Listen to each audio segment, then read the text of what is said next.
Okay, hello, Evan Levine. You're a PhD student at the Faculty of Theology in Copenhagen, and you have some interesting course materials and digital tools that you use for your teaching. So, what's the name of the course, and what are you doing?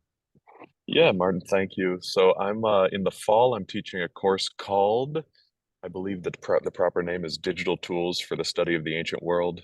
Uh, it is going to be a very wide-ranging class. It's going to be a very kind of superficial class in some ways, but the point of the class is to kind of bring students from a wide variety of disciplines, all interested in things ancient, and expose them to interesting ongoing research at Copenhagen and kind of abroad, provide them with the kind of bare bones fundamentals of these projects. This is everything from kind of like textual study to material study to kind of modeling, either agent-based modeling or kind of other predictive models.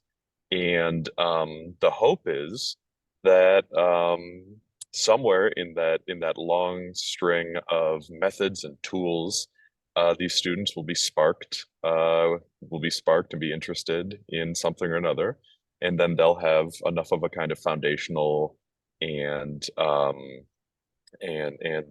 methodological understanding of the process that they could maybe reach out to whoever's working on a particular project and do a little bit of research work. I mean, this is my goal, right? Is to kind of simply to expose these students to what sort of work is taking place, and hopefully having the opportunity for some of the people doing really interesting work like yourself to Hmm. come and to come and tell us a bit about what's going on and kind of where it fits into broader um, conversations on digital humanities and the kind of direction of that field, broadly speaking. I know digital humanities is kind of the ultimate umbrella of anyone using a computer to study anything that is kind of traditionally falling um,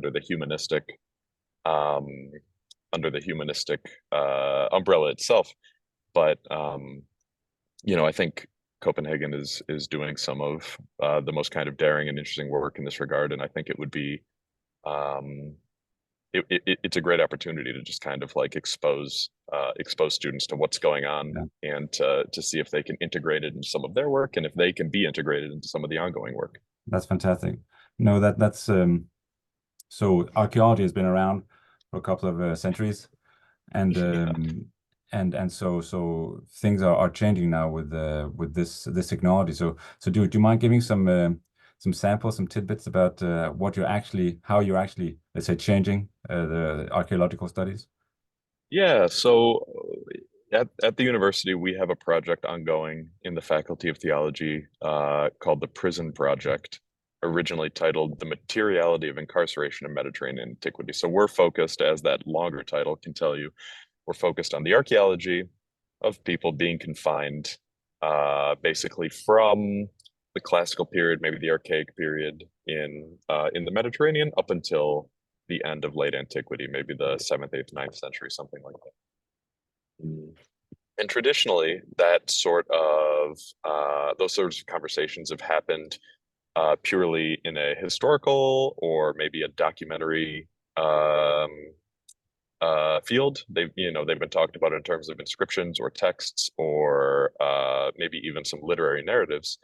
And what we're focusing on is whether or not we can actually isolate some archaeological signatures of this practice in the form of structures of imprisonment or broader kind of networks of incarceration and the use of confined labor in places like mines and things like that, and to kind of understand what the lived realities of that experience were and how it maps onto our much more better understood um, kind of concepts of societal, political, judicial themes from the ancient world. And so where that takes us is we are systematically kind of revisiting and documenting a series of sites that have either been somehow kind of tangentially associated with incarceration or imprisonment, or sites that we've kind of identified as, you know what, I think this is maybe subtly misidentified. And this gives us the opportunity to kind of say something a little bit different. So we've recently gone to Pompeii, where there are a series of prisons, well known, but kind of unstudied, unpublished, kind of mentioned. And we've done a good deal of work there. We went to Syracuse, where there are enormous quarries, limestone quarries, where we have historical attestation of imprisonment and carceral kind of labor taking place in these spaces throughout antiquity.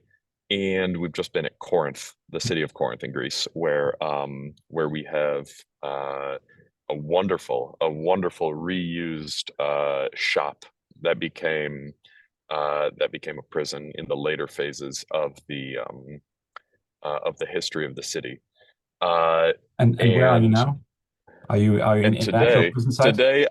today I am totally unrelated to prison, but I will show our viewers that I am at a temple. I am at the temple of Apollo Zoster in southern Attica, in a city called Vouliagmeni.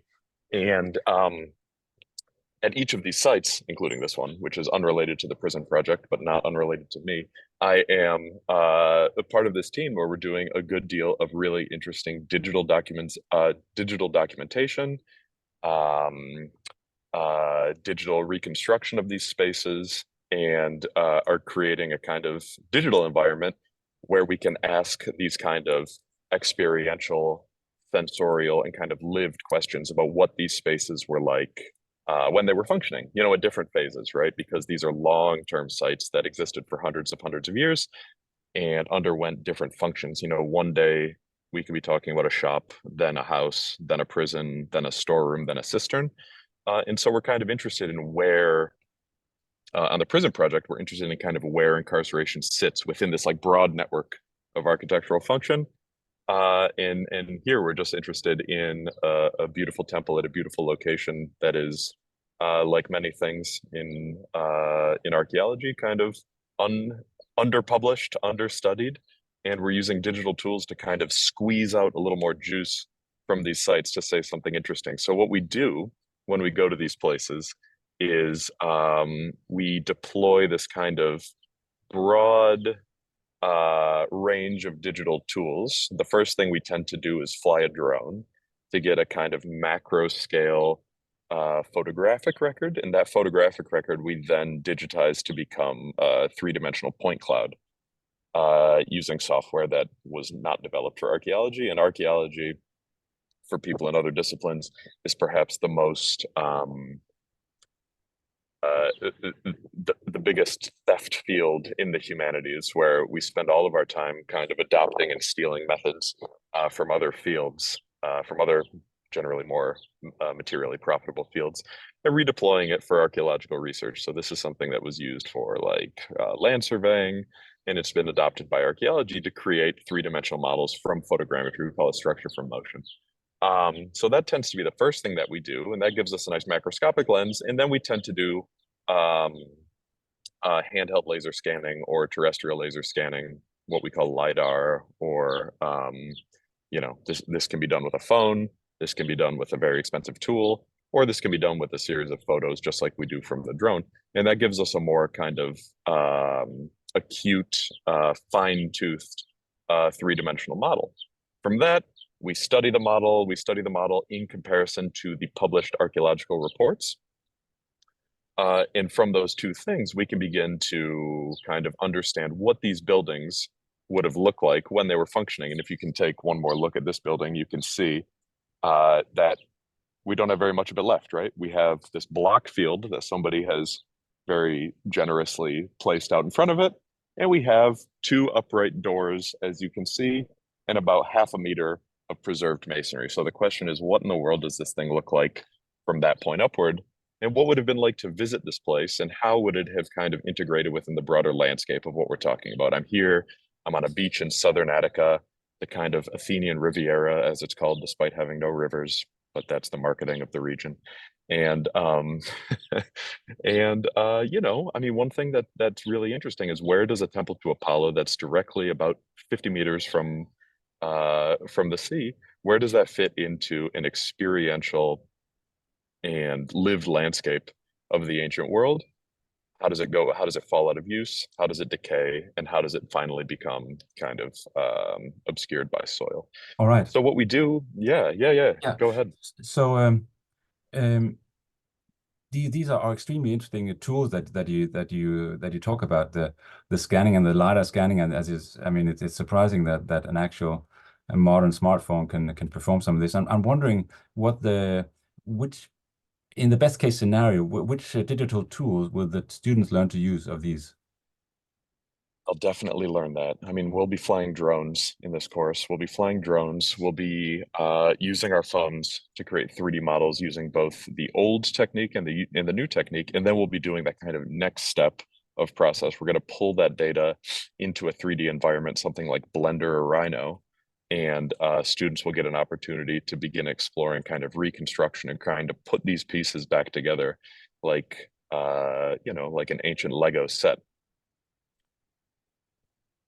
And that's, that's from my toolbox. That's the sort of thing that students will be learning.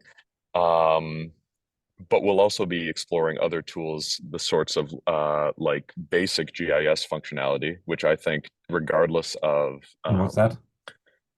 yeah, GIS, this is like digital mapping. So regardless of what your subfield is within theology or any other ancient study, knowing where things are and being able to query the locations of things is becoming a more and more kind of ubiquitous piece of ancient studies research, right? Like very rarely now do we pull texts, objects, buildings, sculpture, whatever, out of its original context and kind of ask questions about it stylistically um, or historically or whatever. I mean, much more, it's like you have to answer these kind of basic contextual questions to understand where things are, how long it takes to get from point A to point B, and things like that, which I think whether you work on like the Apostle Paul and his travels or archaeology and kind of documenting a series of like farmhouses in northern Denmark or whatever.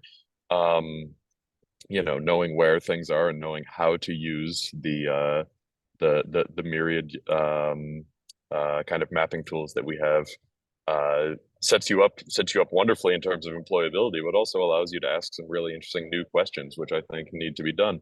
We're gonna explore the kind of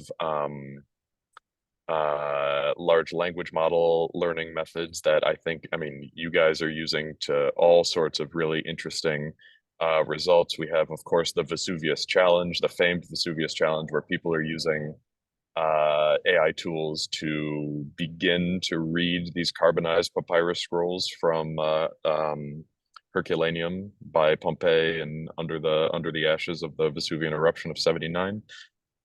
We are going to really take a look at all of these things. But my bread and butter is unfortunately for the students buildings, 3D modeling, and kind of nuts and bolts archaeology. Wow. Wow. So students will get some actual hands-on knowledge of these new digital tools. Yeah, so I mean, we have some really nice study collections at the university that I think are just gathering dust most of the time in terms of small sculptures or figurines, coins, these sorts of things. And my idea is that we're going to break those out and we're going to subject them to a series of tests to say like what is the best way to document each individual thing. Because at the core of this class, one thing that I want these students to kind of keep in the back of their mind is that digital tools for ancient study, and I think you would agree with me 100%, are fantastic, but they have to be kind of critically and carefully applied, right? And this is where um, certainly I see digital humanities as a kind of growth field, as a field that's in vogue. This is where I see things beginning to kind of trend toward carelessness, is the kind of application of digital tools for the sake of digital applications, right? Which we've probably both seen many times. So at the core of this class, we're going to be exploring like what's the best way to use these things? What information do we get? What information is lost? and what can it tell us, and when is the appropriate time to use an appropriate tool, and when is the time to fall back on traditional ways of scholarship, you know? And there's probably more of a place for traditional scholarship now than there ever has been, right? As we have these new tools, it's important not only to document, to do all of this really interesting stuff and really exciting stuff, and the stuff that has such great kind of visual, that is so kind of visually fulfilling or sort kind of easily disseminatable, but to do it without kind of at its core having an analytical, scholarly, and intellectual kind of question-based approach to research is, I think, where things can begin to get a little tricky.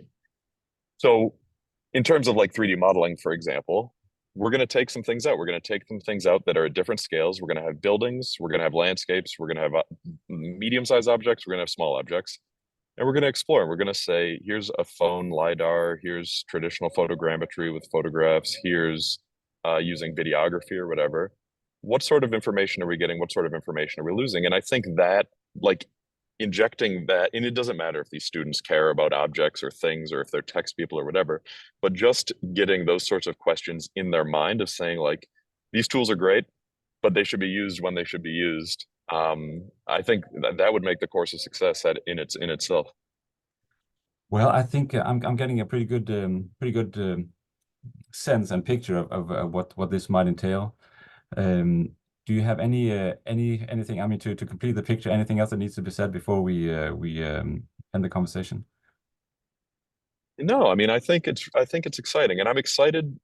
I would say maybe selfishly, I'm excited to hear what these students are working on, and I'm excited to hear how we can tailor, because at the end of this course, basically in lieu of a final paper or something like that, I want these students to draw on their own interests and to develop, you know, with me and with whoever they're working with. I want them to develop small projects that are relevant to them, and where they can take the sort of things that we're learning, take the sort of things that we're exploring, maybe come and annoy you for some basic information of Yeah. what they should be doing, and to develop a project that pushes them to say, you know what, I can employ a little bit of digital scholarship in my own work, Yeah. and this is how it changes what I'm doing. And if I never do it again, at least I have like a literacy. At least I can engage with it, because I think even for the most for the folks working with kind of the most traditional methods and the most kind of, you know, maybe hardcore philological study and stuff like that,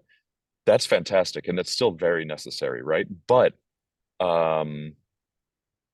it's becoming more and more impossible to avoid engaging with these scholarships, either in review or in citation, or just engaging with the results of these things and being able to do so critically. So that's the sort of thing that I'm kind of most excited about. I'm excited to kind of expose myself, who has a very archaeological background and a very kind of myopic approach to the study of the ancient world.